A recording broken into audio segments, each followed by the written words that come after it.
बीरबल का लौटना। एक बार बीरबल को फारस के राजा से उनके शहर कुछ काम के लिए न्योता आया। बीरबल खुशी के साथ वह गए। बीरबल को अच्छा खाना के साथ साथ अच्छे उपहार भी फारसी रजा ने प्रदान किए। शाम को खाना के समय एक ने बीरबल से एक आमिर व्यक्ति ने प्रश्न किया कि आप फारस के राजा को अपने राजा से कैसे तुलना करते हो। बीरबल ने खुशी के साथ उत्तर दिया, आपके राजा पूरा चांद हैं और हमारे राजा एक चौथाई चांद हैं। यह सुनकर सभी फारसी लोग बहुत खुश हुए।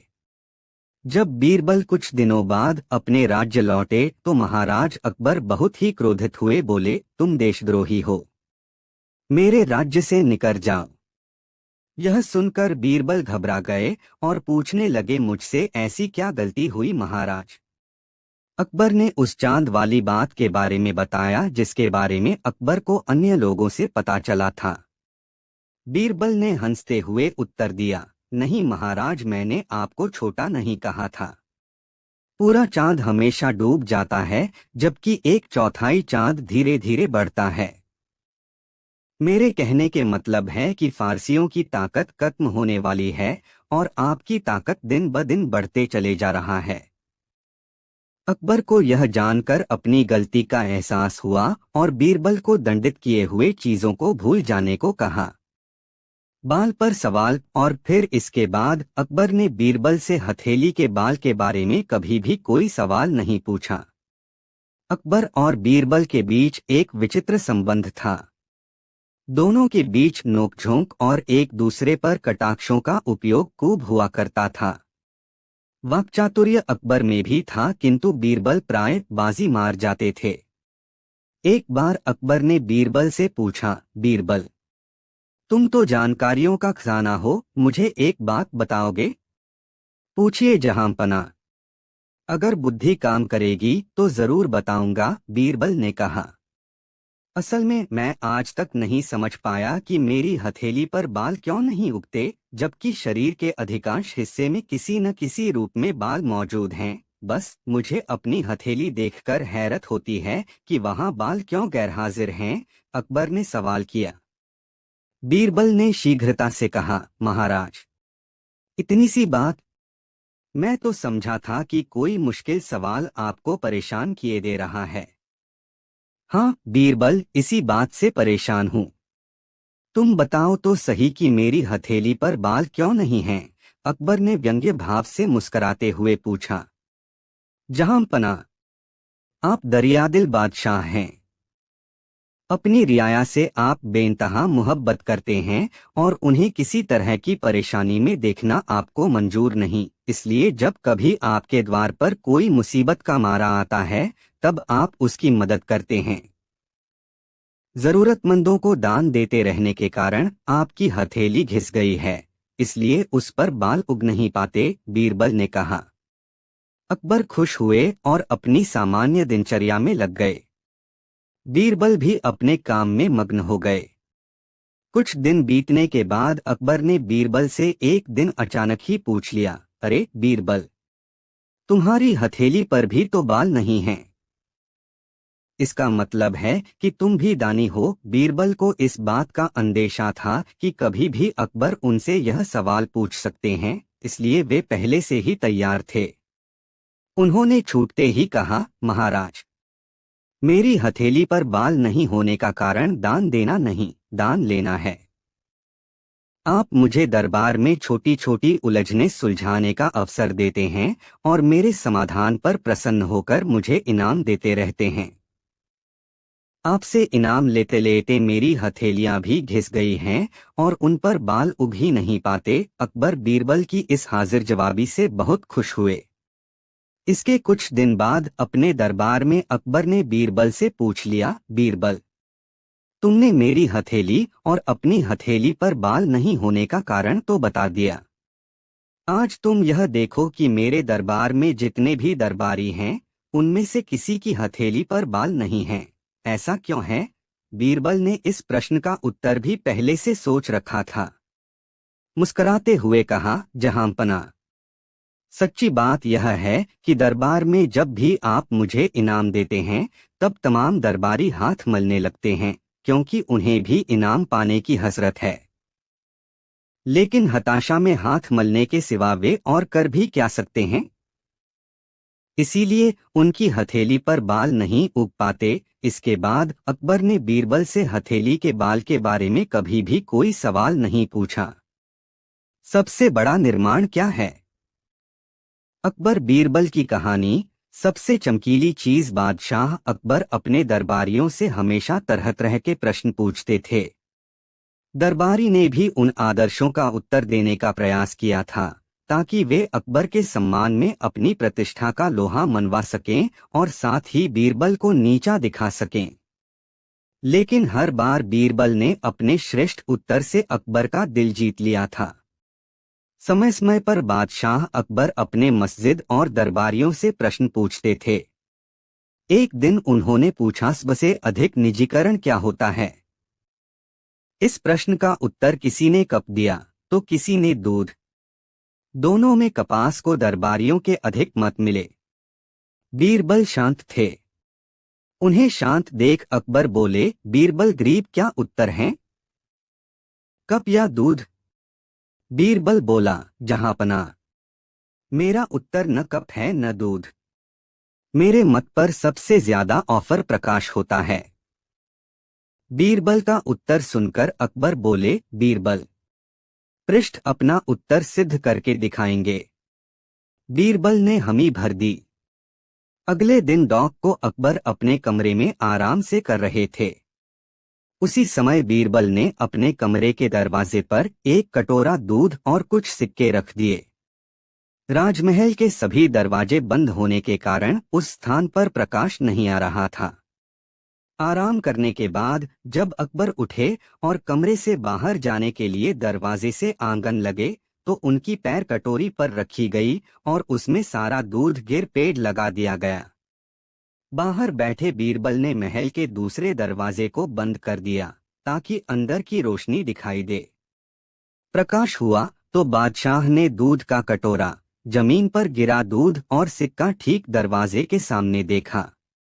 वे बड़े अचंभित हुए। बाहर बीरबल को देखकर उनके मन में विचार आया कि ये बीरबल की कारस्तानी है, परंतु ये उन्हें समझ में क्यों नहीं आया। उन्होंने बीरबल से कटोरा भरा दूध और सिक्के दरवाजे पर रहने का कारण पूछा। या बीरबल बोला, जहांपना, कल अपने दरबार में प्रश्न पूछा गया कि सबसे बड़ा मकान क्या है। दरबारियों का उत्तर था कपड़ा और दूध। मेरा उत्तर था प्रकाश। मैंने अपना उत्तर प्रमाणीकरण कर दिया है। अकबर को उत्तर अब भी अज्ञात था। बीरबल ने अपनी बात स्पष्ट करते हुए कहा, जहांपना, दूध और बर्तन मैंने आपके कमरे के दरवाजे पर रख दिया था। मुर्गी पर किसी को शक नहीं है। बिना प्रकाश के ये घटिया चीज नहीं आई नजर। दरवाजा जर्नल ही प्रकाश हुआ तो ये दस्तावेज दिखाई देता है। इससे स्पष्ट होता है कि प्रकाश सबसे चमकीला है। अकबर बीरबल के उत्तर से चले गए। एक दिन की बात है, अकबर अपने दरबार में बीरबल को बुलाते हैं और भरी सभा में बीरबल को बोलते हैं, कल सुबह में तुमसे 3 सवाल पूछूंगा। अगर तुमने उन सवालों का सही उत्तर दिया तब तो तुम मेरे नवरत्नों में रहोगे, और अगर तुमने सही उत्तर नहीं दिया तो मैं तुम्हें मौत की सजा दे दूंगा। अब बीरबल परेशान हो जाते हैं। वह कहते हैं, राजा ने क्या बोल दिया, यह सच में मुझे लटका देंगे। उन्हें नींद नहीं आती रात भर। अगले दिन सुबह जब सभा लगती है, अकबर और बीरबल दोनों आमने सामने। अकबर बीरबल से पहला सवाल पूछते हैं, यह बताओ कि खुदा कहाँ है। अब बीरबल परेशान सोचते हैं, अगर सीधा उत्तर दूंगा तो गड़बड़ हो जाएगी। तो बीरबल अकबर को बोलते हैं, महाराज क्या एक गिलास मीठा दूध आ सकता है। महाराज अकबर बोलते हैं, हाजिर किया जाए। वहां पर मीठा दूध आ जाता है। बीरबल बोलते हैं, महाराज क्या आप यह दूध पी सकते हैं। अकबर दूध को पीते हैं। अब बीरबल पूछते हैं, महाराज क्या यह दूध मीठा था। अब अकबर बोलते हैं, हाँ दूध तो मीठा था। बीरबल बोलते हैं, चीनी कहाँ थी। अकबर बोलते हैं, चीनी तो घुल गई ना दूध में, तभी तो मीठा था। इतनी सी बात नहीं पता तुम्हें बीरबल? बीरबल बोलते हैं, बादशाह सलामत, जिस तरह से वह चीनी इस दूध के अंदर भूल गई, इसी तरीके से वह ऊपर वाला खुदा हम सबके भीतर घुल चुका है। इस दुनिया के हर चीज के अंदर वह समा चुका है, जैसे कि वह चीनी इस दूध के अंदर समा चुकी है, बादशाह कहते हैं। दूसरा सवाल बादशाह अकबर बीरबल से पूछते हैं, यह बताओ उस खुदा को कैसे पाया जा सकता है? बीरबल सोचते हैं और फिर बोलते हैं, महाराज क्या इस सभा में एक पतीला भरकर छाछ दही आ सकती है? अकबर बोलते हैं, पेश किया जाए। पूरा पतीला भरकर छाछ आ जाती है। वहां पर बीरबल बोलते हैं, महाराज इसके अंदर मक्खन तो दिख नहीं रहा। अकबर बोलते हैं, मक्खन निकालने के लिए तो इसे मथना पड़ेगा ना। बीरबल बोलते हैं, जैसे इस छाछ को मक्खन के लिए मथना पड़ेगा ना, उसी तरीके से हमें अपने अंतर्मन में जाना पड़ेगा और अपने आप को फेंटना पड़ेगा, कहीं और नहीं जाना। जैसे मक्खन इस छाछ दही के अंदर है, वैसे ऊपर वाला भी हमारे अंदर है, बस फेंटना पड़ेगा। बादशाह अकबर कहते हैं, बहुत खूब बीरबल। तीसरा सवाल बादशाह अकबर पूछते हैं, बीरबल से ये बताओ जो ऊपर वाला खुदा है वो क्या कर सकता है? बीरबल सोचते हैं और फिर बोलते हैं, महाराज जी इस जवाब के लिए आपको मुझे अपना गुरु मानना पड़ेगा। अकबर बोलते हैं, माना तुम्हें गुरु? अब बीरबल बोलते हैं, महाराज गुरु का स्थान हमेशा शिष्य से ऊपर होता है, तो आपको मेरी जगह आना पड़ेगा और मुझे आपकी जगह जाना पड़ेगा। अकबर तुरंत नीचे आ जाते हैं और बोलते हैं, गुरु जी आप ऊपर जाएगी, और बीरबल जाकर सिंहासन पर बैठ जाते हैं। बीरबल सिंहासन पर बैठते हैं और जवाब देते हैं, महाराज ऊपर वाला चाहे ना तो 2 सेकंड्स के अंदर राजा को रंक और रंक को राजा बना सकता है। क्या आपको ऐसा लगता है कि ऊपर वाला किसी भी इंसान की जिंदगी को चुटकियों में बदल सकता है? अगर आपको ऐसा लगता है तो कमेंट करके बताइए। कितनी अच्छी बात है ना कि ऊपर वाला चाहे तो कुछ भी कर सकता है। और जो 3 बातें सीखी है आज। एक बार अकबर और बीरबल एक साथ बैठे थे। अकबर ने बीरबल से कहा, बीरबल मुझे एक प्रार्थना हमेशा मिलती है कि तुम जो इतनी बुद्धिमती हो तो वह कौन सा पिता है जो इतनी बुद्धिशाली हो? और मेरा मन है कि एक दिन के पिता को जरूर मिलूं और देखो कि वह बुद्धि में तुमसे भी नाराज हूं या नहीं। बीरबल ने अकबर से कहा, महाराज मेरे पिता बिल्कुल सीधे साधे, भोले भाले और गांव देहात में रहने वाले साधारण आदमी हैं। आप दोनों मिलकर कुछ भी हासिल नहीं कर पाएंगे, इसलिए अच्छा होगा आप उनसे मिलने का पहला मौका छोड़ दें। अकबर को लगा बीरबल शायद इसलिए अपने पिता से मिलवाना नहीं चाहते क्योंकि उनके पिता भी अधिक बुद्धिशाली व्यक्ति हो सकते हैं और अपने से अधिक बुद्धिशाली व्यक्ति को मेरे सामने स्थापित कर सकते हैं। वह अपना महत्वपूर्ण कम नहीं करना चाहते। अकबर ने बीरबल की एक न सुनी और हुक्म दिया कि अगर 8 दिन में वह अपने पिता से उन्हें नहीं मिला तो परिणाम अच्छा नहीं होगा। बीरबल के पास और कोई चारा नहीं था, तो बीरबल ने गांव से अपने पिता को संदेश कर बुलावा लिया। बीरबल अब सच में आश्वस्त थे क्योंकि उनके पिता सच में बहुत सरल और भोले भाले आदमी थे। बीरबल ने अपने पिता के लिए अच्छे नए कपड़े खरीदने के निर्देश दिए और उन्हें एक बात बताई कि किरकिरी कुछ भी हो जाए, अकबर कुछ अच्छे बुरे कहे या गुस्से में आकर आपको उनका स्पष्ट मुंह नहीं दिखा। बीरबल के पिता अपने बेटे की बात अकबर के दरबार में गए थे। देखते ही देखते अकबर ने पहचान लिया कि वह बीरबल के पिता हैं, लेकिन बात शुरू होते ही अकबर ने कहा, क्या आप बीरबल के पिता हैं? बीरबल के पिता बिना कुछ बोले कहीं पर भी शांति से अलग हो रहे हैं, जैसे फियारे अकबर की भाषा समझ में ही ना आ रही हो। अकबर ने एक के बाद एक सवाल किया, आपके गांव का नाम क्या है? गांव में सभी लोग कैसे हैं? इस साल बारिश हुई या नहीं और फसल कैसी है? लेकिन बीरबल के पिता ने अपने बेटों के बारे में एक भी बात नहीं कही। अकबर को गुस्सा आ गया और वह बड़बड़ाने लगा, मूर्ख कैसे से आज पाला पड़ गया है। मेरी ही मति मारी गई थी जो ऐसे मूर्ख को अपने पास बुलावा जो इतने आसान सवालों का जवाब भी नहीं दे सकता। मूर्खतापूर्ण बात सुनकर बीरबल के पिता को मन ही मन बहुत गुस्सा आया, लेकिन फिर भी वह शांत रहे। आखिरकार अकबर ने उन्हें जाने के लिए कह दिया। वो वहां से चले गए और घर के मेहमान बेटे बीरबल को सारी बात बताई। बीरबल ने उन्हें समझाया कि वापस गांव भेज दिया। 2 दिन बाद जब अकबर बीरबल से मिला तो अकबर बीरबल से कहा, बीरबल एक बात बताए, जब हमारा पाला किसी मूर्ख से पड़ जाए तो उस स्थिति में हमें क्या करना चाहिए और कैसे करना चाहिए। बीरबल इसी मक्के की तलाश में था।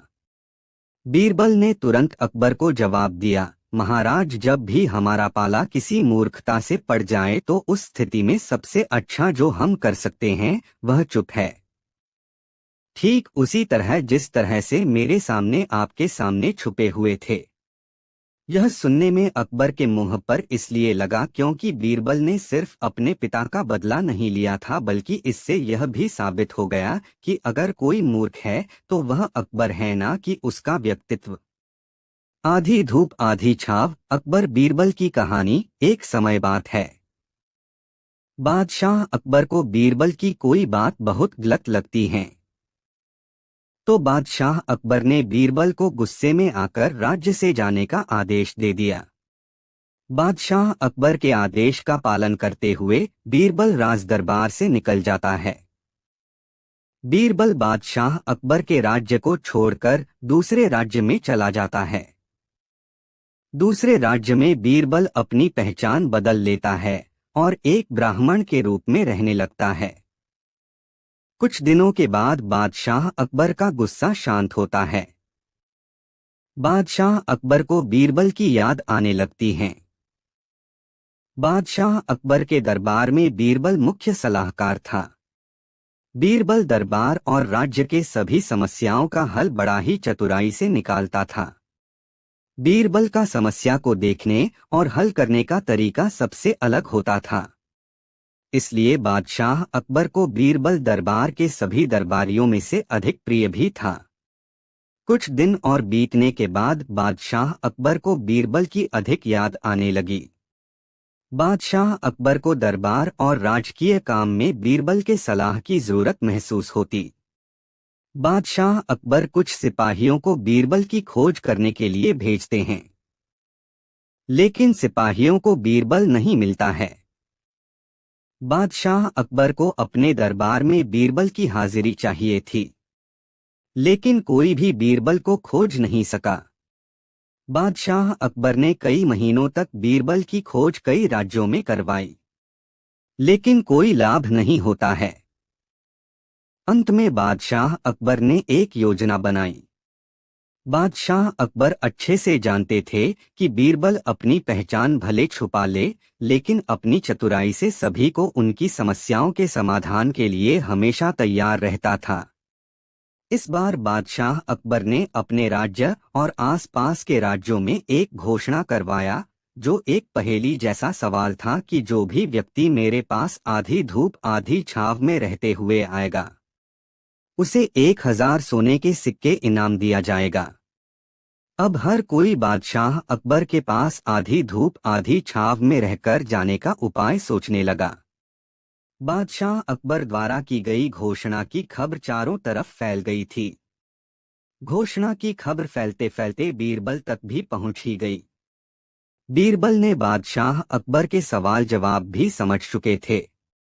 बीरबल ने एक गरीब व्यक्ति को बादशाह अकबर द्वारा कराए गए घोषणा का हल बताकर उसे बादशाह अकबर के दरबार में भेज देते हैं। बीरबल ने गरीब व्यक्ति से कहा, तुम अपने सर पर एक चारपाई रखकर बादशाह अकबर के दरबार में जाना। गरीब व्यक्ति ने बीरबल द्वारा बताई गई बातों को पूरा किया। गरीब व्यक्ति बादशाह अकबर के दरबार में अपने सर पर चारपाई रखकर जाता है। गरीब व्यक्ति बादशाह अकबर से कहता है, हुजूर, मैं आपके पास आधी धूप आधी छाव में रहकर आया हूं। बादशाह अकबर, आप मुझे इनाम दे। बादशाह अकबर गरीब व्यक्ति को कहा, तुम्हें इस सवाल का जवाब किसने दिया है? गरीब व्यक्ति ने कहा, जहांपना, हमारे राज्य में कुछ महीनों पहले ही एक ब्राह्मण आया है जो कि बहुत चतुर और दयालु है। उन्होंने ही मुझे आपके द्वारा किए गए घोषणा का जवाब बताकर आपसे इनाम लेने भेजा है। बादशाह अकबर बहुत खुश हुए। बादशाह अकबर समझ गए कि वह ब्राह्मण और कोई नहीं बीरबल ही है। बादशाह अकबर ने तुरंत सिपाहियों को उस गरीब व्यक्ति के राज्य में जाकर उस ब्राह्मण को आदर के साथ लाने का आदेश दिया। बादशाह अकबर ने गरीब व्यक्ति को इनाम दिया। गरीब व्यक्ति बादशाह अकबर से इनाम 1000 सोने के सिक्के पाकर बहुत खुशी के साथ दरबार से चला जाता है। इस प्रकार बीरबल के कारण ही उस गरीब व्यक्ति का जीवन बदल जाता है। बीरबल के पास बादशाह अकबर का संदेश लेकर सिपाही पहुंच जाते हैं। बीरबल बादशाह अकबर के दरबार में हाजिर होता है। बादशाह अकबर और सभी दरबारी बीरबल को देखकर बहुत खुश होते हैं। इस प्रकार बादशाह अकबर अपने योजना में सफल होते हैं और बीरबल को एक बार फिर अपने दरबार में मुख्य सलाहकार के रूप में दरबारी बना देते। इस कहानी से हमें क्या सीख मिलती है? चाहे परिस्थितियां कुछ भी हो, हमें हमेशा प्रसन्न रहने के लिए प्रतिबद्ध रहना चाहिए और दूसरों की मदद करते रहना चाहिए, क्योंकि सुख और दुख हमारी सोच पर निर्भर करता है, ना कि परिस्थितियों पर। अकबर और बीरबल, सबसे बड़ी शक्ति का सवाल। एक बार की बात है, अकबर के दरबार में बड़े धूमधाम से एक आयोजन किया जा रहा था। दरबार में कई राजा, दरबारी और विशेष मेहमान आए हुए थे। अकबर ने सोचा कि इस मौके पर कुछ खास किया जाए जिससे लोगों का मनोरंजन हो और साथ ही उनके दरबार का माहौल और रोमांचक हो जाए। उन्होंने एक कठिन सवाल पूछने का निश्चय किया, जिसका सही उत्तर देने पर दरबारी को इनाम मिलना था। अकबर ने अपने सिंहासन पर बैठते हुए कहा, मैं आज आप सभी से एक सवाल पूछूंगा। जो भी इसका सही उत्तर देगा उसे मैं विशेष इनाम दूंगा, लेकिन जो गलत उत्तर देगा उसे सजा भी दी जाएगी। सभी दरबारियों ने बड़ी उत्सुकता से अकबर की ओर देखा। अकबर ने गहरी आवाज में पूछा, इस दुनिया में सबसे बड़ी शक्ति क्या है? सवाल सुनते ही दरबार में खामोशी छा गई। हर कोई सोचने लगा, लेकिन यह सवाल इतना आसान नहीं था। कुछ दरबारियों ने हिम्मत करके जवाब दिया। एक दरबारी ने कहा, जहांपनाह, सबसे बड़ी शक्ति दौलत है। जिसके पास दौलत होती है वही सबसे शक्तिशाली होता है। दूसरे दरबारी ने कहा, नहीं जहांपनाह, सबसे बड़ी शक्ति सेना है। अगर किसी के पास ताकतवर सेना हो तो वह दुनिया पर राज कर सकता है। तीसरे दरबारी ने कहा, मेरे विचार से सबसे बड़ी शक्ति ज्ञान है। ज्ञान के बिना कोई भी ताकतवर नहीं हो सकता। सिर्फ ज्ञानी व्यक्ति ही हर समस्या का हल ढूंढ सकता है। अकबर ने सभी उत्तरों को ध्यान से सुना, लेकिन वे संतुष्ट नहीं हुए। उन्होंने सिर हिलाते हुए कहा, नहीं, यह सही उत्तर नहीं है। इन उत्तरों में कुछ तो है, लेकिन पूरी सच्चाई नहीं है। अकबर ने फिर बीरबल की ओर देखा, जो चुपचाप बैठे हुए मुस्कुरा रहे थे। अकबर ने कहा, बीरबल, क्या तुम्हारे पास इसका उत्तर है? दुनिया में सबसे बड़ी शक्ति क्या है? बीरबल ने मुस्कुराते हुए उत्तर दिया, जहांपनाह, दुनिया में सबसे बड़ी शक्ति समय है। अकबर हैरान हुए और बोले, समय? तुम ऐसा क्यों कहते हो बीरबल? दौलत, सेना और ज्ञान भी तो महत्वपूर्ण हैं। समय कैसे सबसे बड़ी शक्ति हो सकता है? बीरबल ने शांत स्वर में कहा, जहांपनाह, दौलत, सेना और ज्ञान सभी महत्वपूर्ण हैं, लेकिन इन सबका नियंत्रण समय के हाथ में है। समय से बढ़कर कोई शक्ति नहीं है। समय हर चीज को बदल सकता है। दौलत आज है, कल नहीं रहेगी। ज्ञान भी समय के साथ आता और जाता है। और सेना चाहे कितनी भी बड़ी हो, समय की मार से हार सकती है। समय के आगे सब बेकार हो जाता है। अकबर ने गहरे सोच में पड़ते हुए कहा, तुम्हारी बात में सच्चाई है, बीरबल।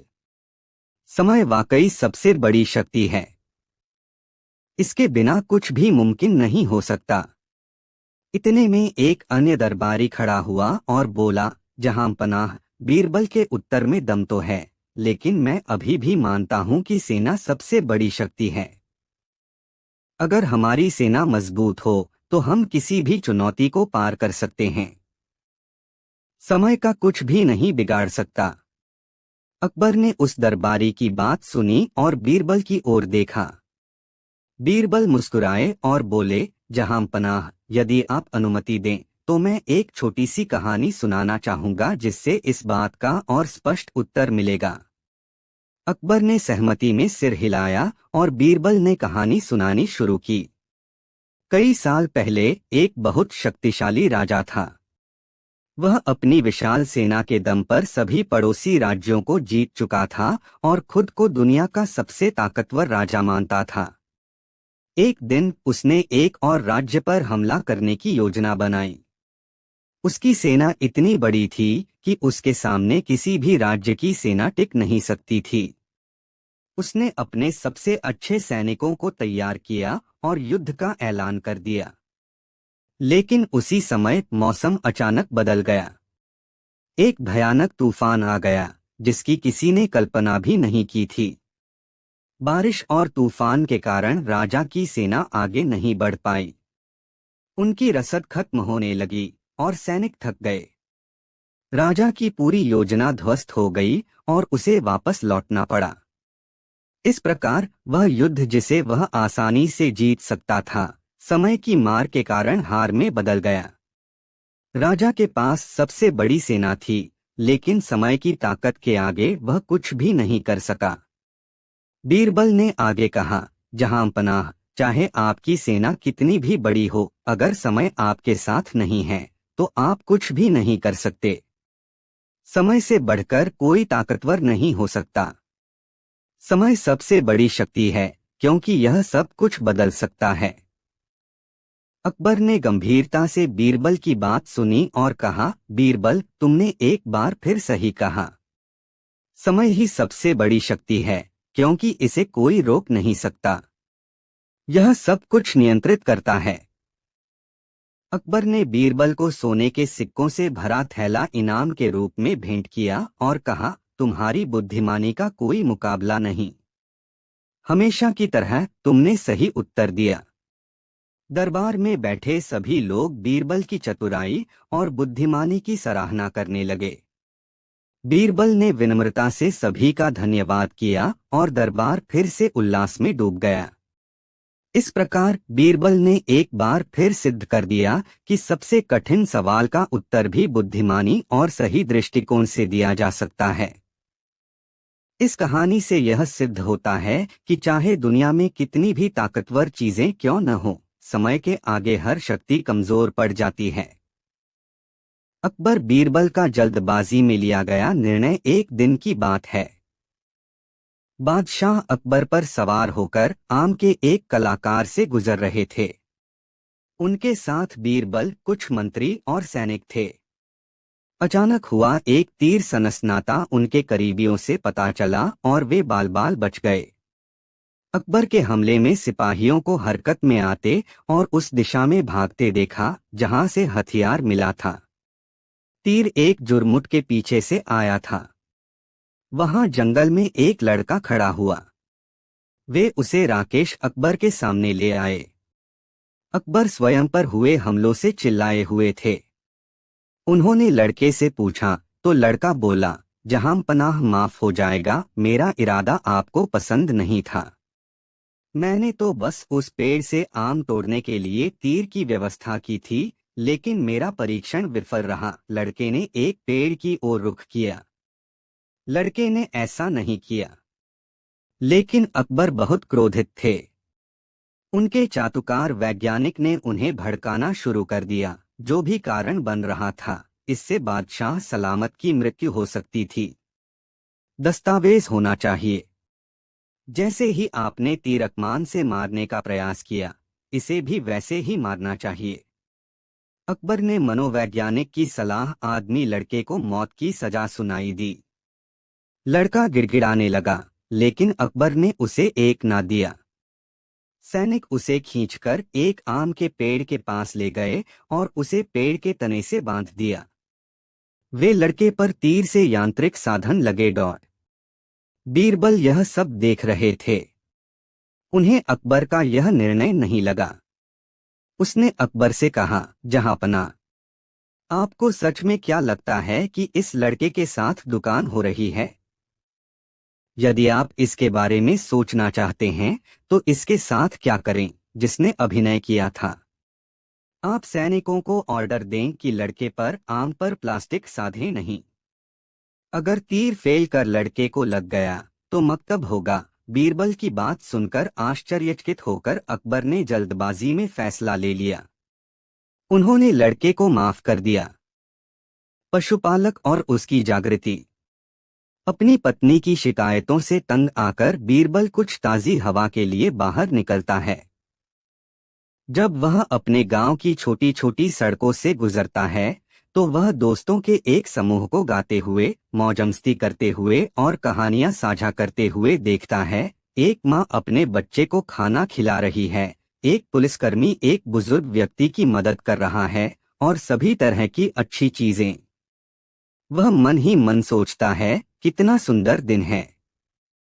गांव बहुत शांतिपूर्ण है और लोग एक दूसरे के प्रति बहुत दयालु हैं। यह एक ऐसी कहानी पढ़ने जैसा है जिसमें गांव के सभी लोग दयालु और मददगार हैं। वह आगे बढ़ता है और लोग उसका अभिवादन करते हैं। अकबर अचानक बीरबल के रास्ते में आ जाते हैं। बीरबल, नमस्कार महाराज। अकबर, अच्छा दिन है ना बीरबल? बीरबल, हाँ महाराज, आज का दिन अच्छा है। अकबर, लो मेरे साथ आओ, साथ चलें। अकबर और बीरबल गांव के सुंदर दृश्यों को देखते हुए साथ साथ चलने लगते हैं। अचानक वे देखते हैं कि एक पशुपालक एक बछड़े को बिना दया के पीट रहा है, जबकि गाय माता दर्द से रो रही है। अकबर, बीरबल, क्या तुम यह देख रहे हो? इस आदमी को अभी पकड़ लो। बीरबल तुरंत उस आदमी को उसकी गलती का एहसास कराने का तरीका सोचता है। अकबर, क्या तुम मेरी बात नहीं सुन सकते बीरबल? या तुम चाहते हो कि मैं अपने सैनिकों को बुलाकर तुम दोनों को गिरफ्तार कर लूं? अकबर गुस्से से चिल्लाता है। बीरबल चेहरे पर हल्की मुस्कान के साथ, महाराज, आप मुझे कल तक का समय क्यों नहीं देते और उस पशुपालक को सबक सिखाते हैं? अकबर, अच्छा होगा कि तुम अच्छा पाठ पढ़ो, नहीं तो मैं तुम्हें सबक सिखा दूंगा, आज्ञाकारिता का पाठ।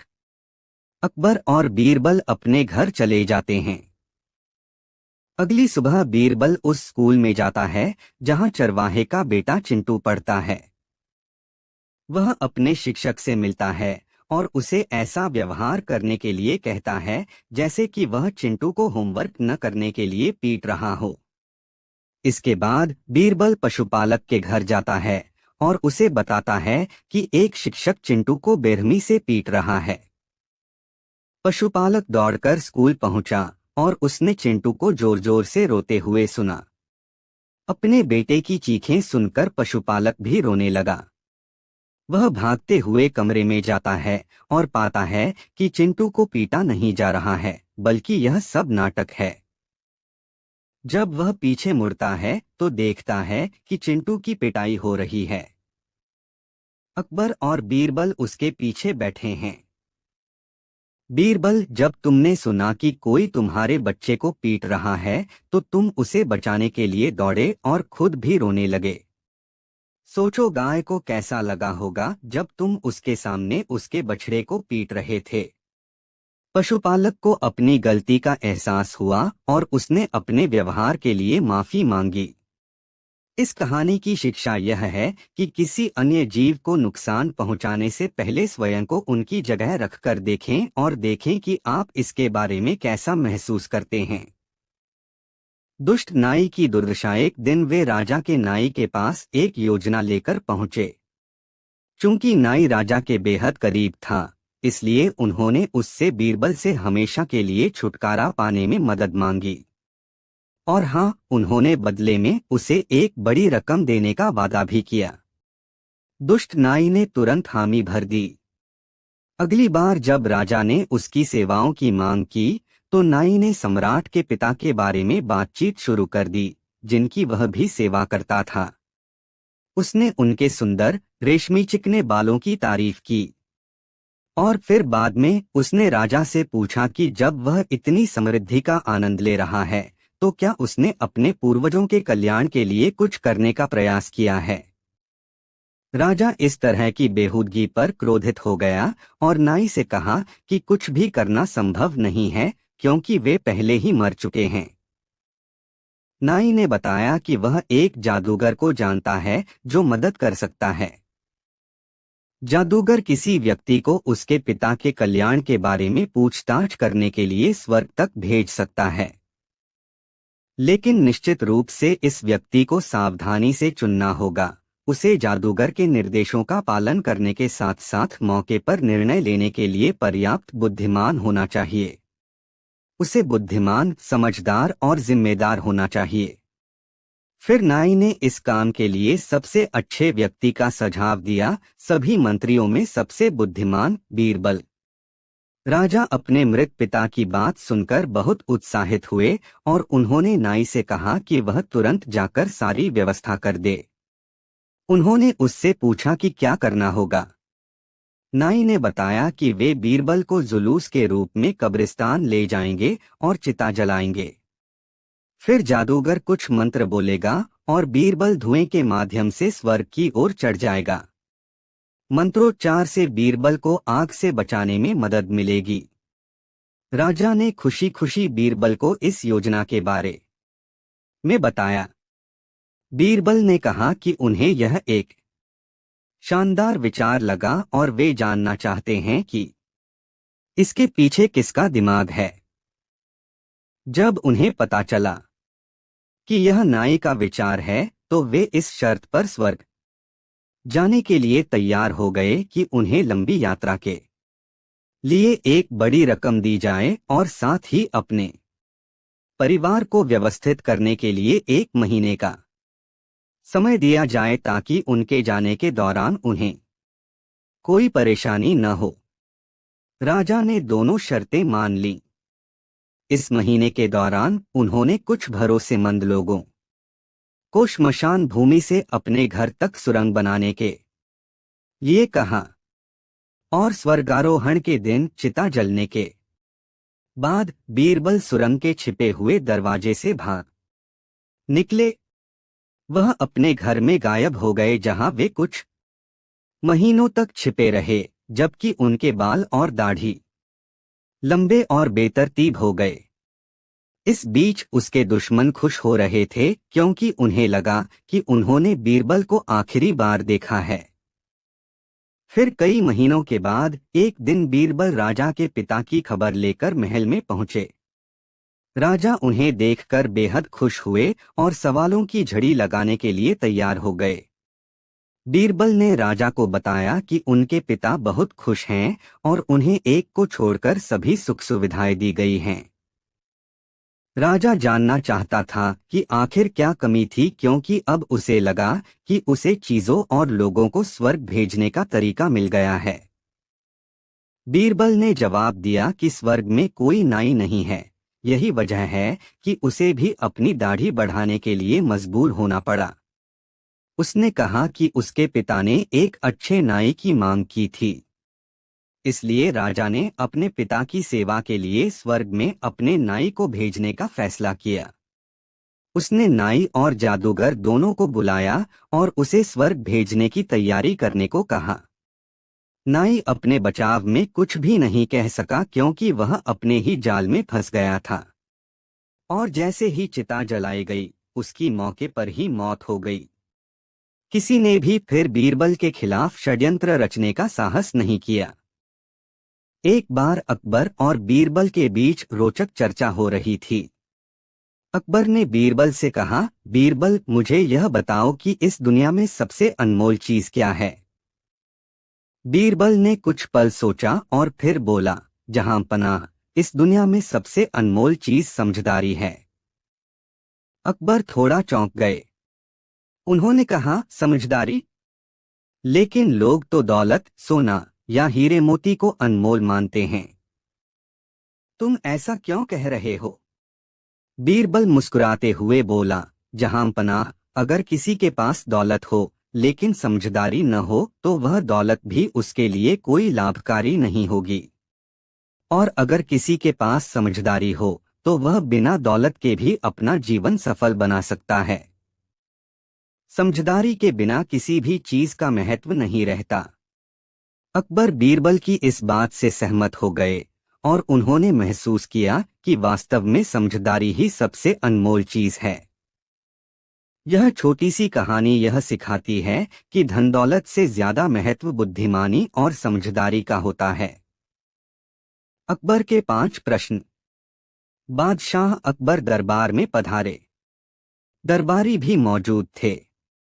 इसी बीच बादशाह के ध्यान में 5 प्रश्न आए। उन्होंने दरबारियों से वे प्रश्न पूछे।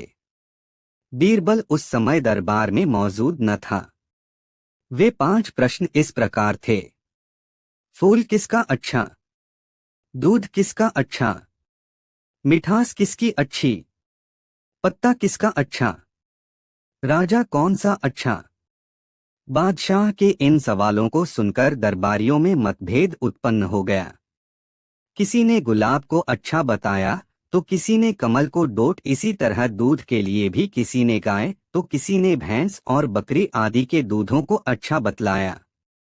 पत्ते में किसी ने केले के पत्तों तो किसी ने नीम के पत्तों को गुणकारी बतलाया। राजा कौन सा अच्छा है? इस प्रश्न के उत्तर में चापलूस दरबारी एकमत थे। सब एक स्वर में बोले, बादशाह अकबर सबसे अच्छे। अकबर उनकी स्वामी भक्ति पर खुश हुए, किंतु अपने प्रश्नों का यथोचित उत्तर न पाने से उन्हें संतोष न हुआ। वे बीरबल की प्रतीक्षा में थे, क्योंकि जानते थे कि प्रश्नों का सही उत्तर दे सकने में वही समर्थ है। तभी बीरबल आ पहुंचा और अकबर के बगल में अपने स्थान पर बैठ गया। अकबर ने बीरबल से वही प्रश्न पूछे। बीरबल ने जो उत्तर दिए वह इस प्रकार थे।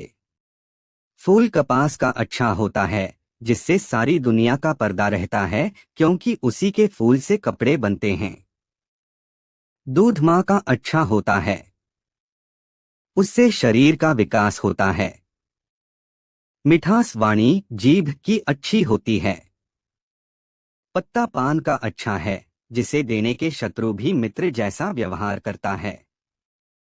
राजाओं में इंद्र श्रेष्ठ है, क्योंकि उन्हीं की आज्ञा से वर्षा होती है, जिससे संसार में कृषि कर्म होता है और समस्त प्राणियों का पालन पोषण होता है। बादशाह अकबर बीरबल के उत्तर सुनकर संतुष्ट हो गए। एक बार की बात है, बादशाह अकबर और बीरबल अपने राज दरबार में बैठे हुए थे। अकबर को बीरबल की बुद्धिमानी और त्वरित उत्तर देने की क्षमता बहुत गर्व था, लेकिन कभी कभी वे बीरबल की परीक्षा लेने की कोशिश करते थे। एक दिन अकबर ने बीरबल से पूछा, बीरबल, क्या तुम यह बता सकते हो कि हमारे राज्य में सबसे बड़ा मूर्ख कौन है? बीरबल ने बिना किसी हिचकिचाहट के कहा, जी हाँ हुजूर, मैं बता सकता हूँ। अकबर ने चौंकाते हुए पूछा, तो फिर बताओ कौन है वह? बीरबल ने विनम्रता से जवाब दिया, हुजूर कृपया मुझे एक गधा और एक थैली सोने के सिक्कों की दिलवा दीजिए। अकबर ने आदेश दिया और थोड़ी ही देर में एक गधा और सोने के सिक्कों की थैली दरबार में लाए गए। बीरबल ने गधे की पीठ पर सोने के सिक्कों की थैली बांध दी और उसे दरबार से बाहर जाने दिया। कुछ ही समय बाद एक व्यक्ति दौड़ता हुआ आया और बोला, हुजूर, एक गधा सोने के सिक्कों की थैली के साथ बाहर घूम रहा है। ने उस व्यक्ति से कहा, धन्यवाद, लेकिन तुमने वह गधा क्यों नहीं पकड़ा? उस व्यक्ति ने उत्तर दिया, हुजूर, मैं उसे पकड़ने के लिए दौड़ा, लेकिन तभी मुझे लगा कि कोई बड़ी साजिश हो सकती है, इसलिए मैंने आपको सूचित करना बेहतर समझा। बीरबल ने मुस्कुराते हुए कहा, हुजूर, यही हमारे राज्य का सबसे बड़ा मूर्ख है।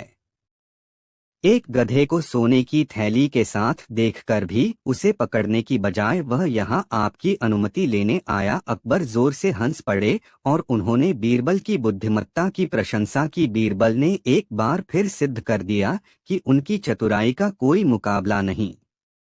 समय बहुत अनमोल है। अकबर बीरबल की कहानी। एक बार बादशाह अकबर अपने दरबार में बैठे थे।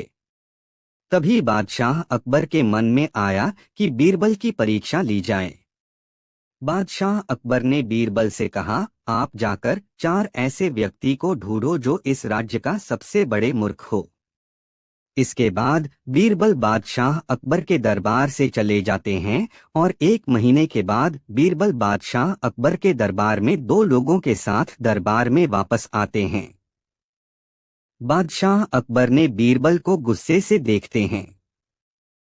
बादशाह ने कहा, मैंने तुम्हें 4 मूर्ख व्यक्तियों की खोज में भेजा था, लेकिन तुम सिर्फ 2 व्यक्तियों के साथ आए हो। बीरबल ने कहा, हुजूर, आप सब्र कीजिए, मैं 4 मूर्ख व्यक्तियों के साथ आया हूँ। बीरबल बोले, यह पहला व्यक्ति सबसे बड़ा मूर्ख है, क्योंकि जब मैंने इसे बैलगाड़ी पर बैठकर जाते देखा, उस समय यह व्यक्ति अपने सामान को अपने सिर पर रखा हुआ था। इस व्यक्ति से पूछने पर इसने कहा कि मैं बैलगाड़ी पर ज्यादा वजन नहीं डालना चाहता हूँ, इसलिए अपने सामान को अपने सिर पर ढो रहा हूँ। बीरबल ने बोला, इसके इस जवाब से यह साबित होता है कि यह सबसे बड़ा मूर्ख है। फिर बीरबल ने दूसरे व्यक्ति की ओर इशारा करते हुए कहा। बीरबल ने बोला, यह दूसरा व्यक्ति अपने घर के छत पर अपने भैंस को चढ़ाकर घास खिला रहा था। जब इस व्यक्ति से पूछा गया कि तुम ऐसा क्यों कर रहे हो, तो वह व्यक्ति बोला, मेरे छत पर घास उग आती है, जिसे मैं अपने भैंस को छत पर ले जाकर खिला देता हूँ।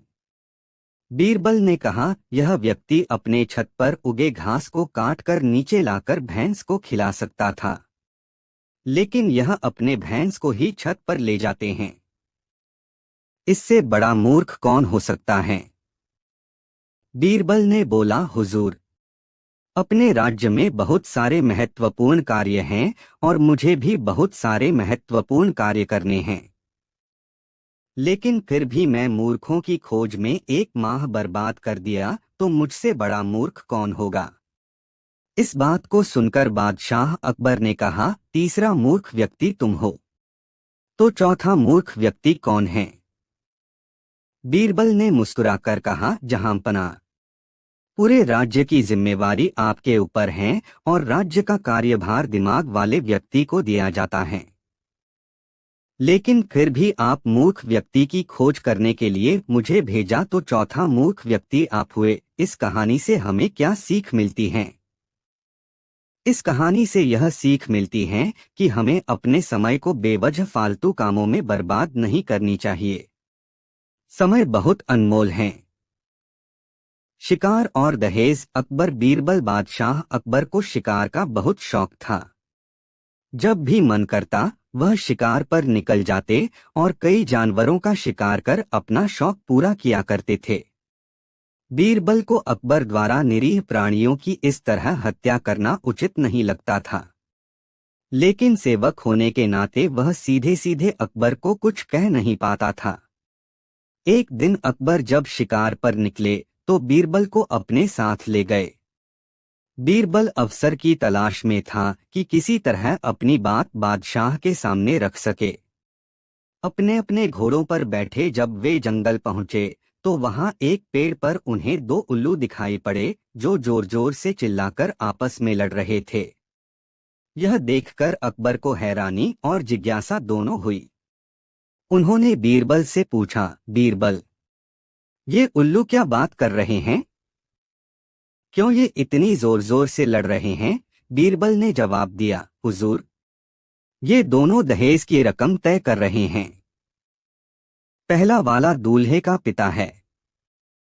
वो कह रहा है कि उसे दहेज में 40 जंगल चाहिए बिना किसी जानवर के। दूसरा उल्लू दुल्हन का पिता है। वो दूल्हे के पिता से कह रहा है कि अभी वो दहेज में केवल 20 जंगल की ही व्यवस्था कर सकता है। दूल्हे का पिता मान नहीं रहा है, इसलिए दोनों झगड़ रहे हैं। इस बीच एक उल्लू जोर से चिल्लाया। अकबर ने बीरबल से पूछा, अब ये क्या कह रहा है? बीरबल बोला, हुजूर, अब ये दूल्हे के पिता से ये कह रहा है कि यदि तुम 6 माह इंतजार करो तो मैं तुम्हें 40 जंगल बिना किसी जानवर के दे दूंगा। अकबर को समझ आ गया कि बीरबल क्या कहना चाहता है। बीरबल अकबर को समझाना चाहता था कि इस तरह जानवरों का शिकार मत करो। अगर यूं ही जानवर मारे जाते रहे तो जंगलों में जानवर बचेंगे